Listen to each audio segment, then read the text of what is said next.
أعوذ بالله من الشيطان الرجيم بسم الله الرحمن الرحيم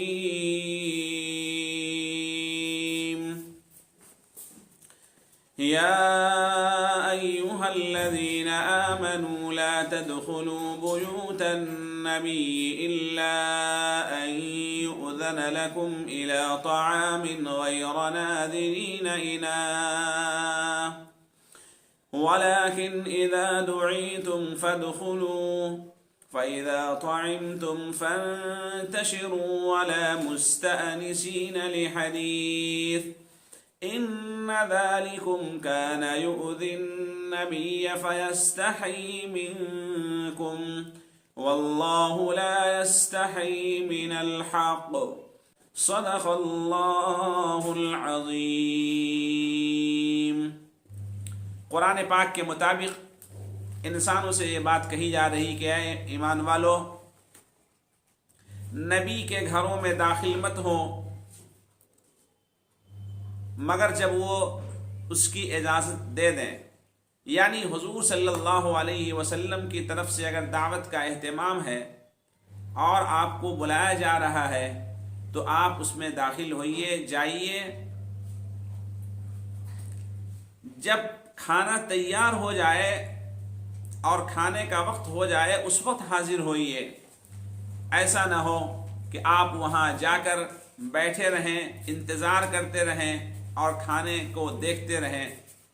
غیر ناظرین اناء فَإِذَا طَعِمْتُمْ فَانْتَشِرُوا وَلَا مُسْتَأْنِسِينَ لِحَدِيثٍ، جب کھانے سے فارغ ہو جائیں تو پھر وہاں سے نکل جائیں، دور پھیل جائیں، چلے جائیں، اپنے اپنے کاموں میں لگ جائیں اور بیٹھ کر کے جموڑا نہ لگائیں، قصے کہانی یہاں وہاں کی اناپ شناپ کی گفتگو نہ کریں، اس لیے کہ اس بات سے نبی پاک صلی اللہ علیہ وسلم کو تکلیف پہنچتی ہے۔ ان ذالکم کان یؤذی النبی فیستحی منکم، وہ تمہارا لحاظ خیال کرتے ہیں۔ واللہ لا یستحی من الحق، لیکن خدا کبھی بھی حق بات کہنے سے لحاظ خیال کسی کا نہیں کرتا۔ سب سے پہلی چیز ضیافت ہوتی ہے مہمان نوازی۔ اس کے تعلق سے حضور پاک صلی اللہ علیہ وسلم نے فرمایا یوم و لیلہ، ایک دن اور رات کی ضیافت، مہمان نوازی گھر والوں کی طرف سے مہمان کے لیے ضروری ہے۔ زیادہ سے زیادہ 3 ایام 3 دنوں تک ہے۔ حضور پاک صلی اللہ علیہ وسلم نے چمڑے کے دسترخوان کا اہتمام فرمایا ہے اور اس طرح کھایا ہے کہ جیسے کوئی غلام اپنے آقا کے سامنے کھاتا ہے، یعنی عاجزی انکساری انسان کو کھانے کے وقت ہونا چاہیے۔ سم اللہ وکل بیمینک وکل مما یلیک، آپ صلی اللہ علیہ وسلم نے اپنے غلام کو سکھلایا تھا کہ اللہ کا نام یعنی بسم اللہ کہہ کر کھانا شروع کرنا چاہیے۔ بسم اللہ الرحمن الرحیم مکمل طور پر پڑھنا یا بسم اللہ وعلی برکت اللہ، یہ کھانے سے پہلے اس کا ثبوت بہت مضبوط حدیث سے نہیں ملتی، بلکہ بسم اللہ کا لفظ آیا ہے۔ بسم اللہ الرحمن الرحیم مکمل 2 موقع پر ثابت ہے۔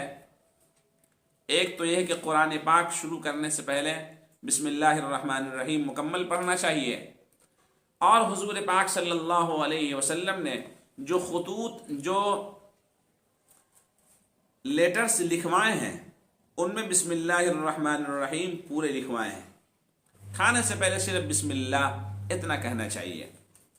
داہنے ہاتھ سے کھائے اور اپنے پاس سے کھائے۔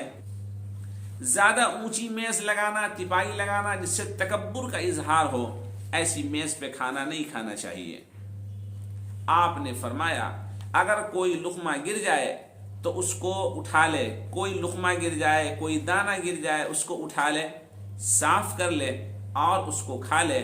لا تدرون فی ای طعامکم البرکہ، آپ نے فرمایا تم نہیں جانتے کہ تمہارے کس کھانے میں یعنی کس لقمے میں، کس دانے میں برکت ہے۔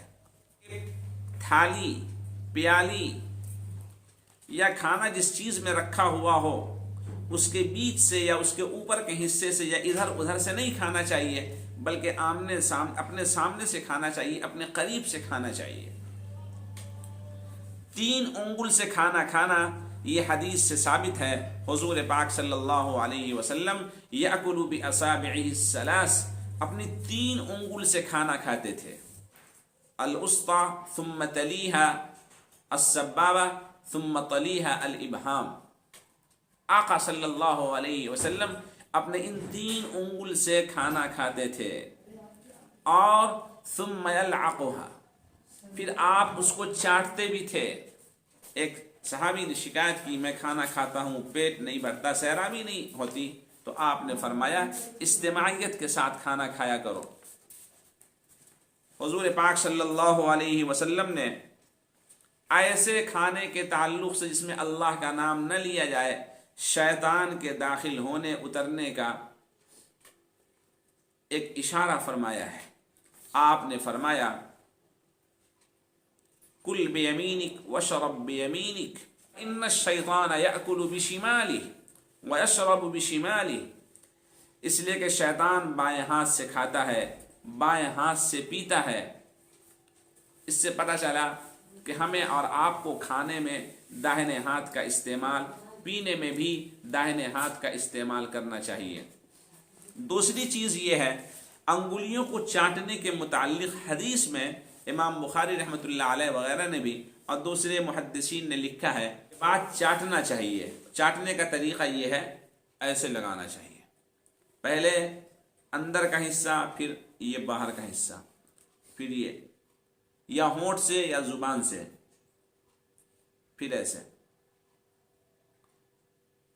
ان دونوں میں اختیار دیا گیا ہے۔ حدیث سے کوئی صراحت معلوم نہیں ہوتی کہ ان دونوں انگلیوں میں کون سی انگلی پہلے چاٹی جائے، کون سی بعد میں چاٹی جائے، کہ انگو منہ کے اندر نہیں ڈالنا چاہیے چاٹنے میں۔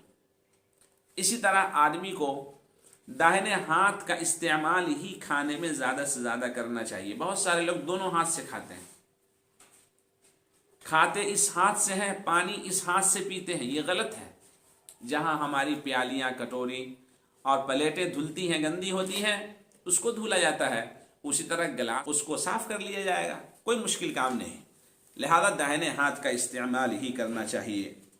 حضور پاک صلی اللہ علیہ وسلم نے فرمایا البرکۃ تنزل فی وسط الطعام، برکت کھانے کے بیچ میں، برتن کے بیچ میں برکت کا نزول ہوتا ہے، لہذا بیچ سے کھانا نہیں کھانا چاہیے۔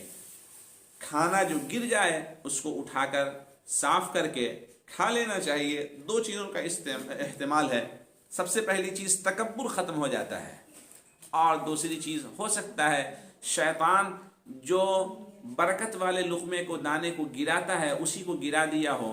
ہم نے کھانا تو کھا لیا، مگر برکت والا کھانا، برکت والا دانہ ہمارا گر گیا، اس سے ہمیں کوئی فائدہ نہیں ہوگا۔ اس بنیاد پر بھی اس کو اٹھا کر کھا لینا چاہیے۔ وَلَا يَمْسَحُ يَدَهُ بِالْمِنْدِيلِ حَتَّى يَلْعَقَ أَصَابِعَهُ، آقا صلی اللہ علیہ وسلم جب تک انگلیوں کو چاٹ نہیں لیتے تھے، رومال سے اپنے ہاتھ کو نہیں پوچھتے تھے، لہذا ہمیں اس کا اہتمام کرنا چاہیے۔ کھانا کھانے کے بعد ضروری دعا میں سے سب سے بڑی دعا ہے الحمدللہ کہنا چاہیے۔ دوسری دعا الحمدللہ الذی اطعمنا وسقانا وجعلنا من المسلمین بھی ثابت ہے، اور ایک حدیث میں جو ضعیف روایت سے الحمدللہ الذی اطعمنا وسقانا وجعلنا مسلمین، یہ بھی ثابت ہے۔ کھانا کھانے کے بعد دسترخوان کو پہلے اٹھانا چاہیے، اور الحمدللہ کثیرا طیبا مبارکا فیہ غیر مکفی ولا مودع ولا مستغن عنہ ربنا، یہ اشارہ ہے اس بات کی طرف، اے اللہ، اے پاک پروردگار، تمام تعریفیں آپ کے لیے، ہم اس دسترخوان سے بے نیاز نہیں ہوئے ہیں، اس کھانے سے بے نیاز ابھی نہیں ہوئے ہیں، ہمیں پھر اس کی ضرورت ہے، اور بار بار ضرورت ہے۔ یہ انسان کو اپنی ضرورت کا اظہار اور طلب اللہ کے سامنے پیش کر دینا چاہیے۔ دوسری دعا ایک اور حدیث سے ثابت ہے، الحمدللہ الذی اطعمنی ھذا ورزقنیہ من غیر حول منی ولا قوہ۔ کھانے کے بعد اگر کوئی انسان اس دعا کو پڑھ لیتا ہے تو اس کی فضیلت یہ لکھی ہے کہ اللہ تبارک و تعالی اس کے پچھلے تمام گناہ کو معاف فرما دیتے ہیں، بخشتے ہیں۔ وآخر دعوانا ان الحمد للہ رب العالمین۔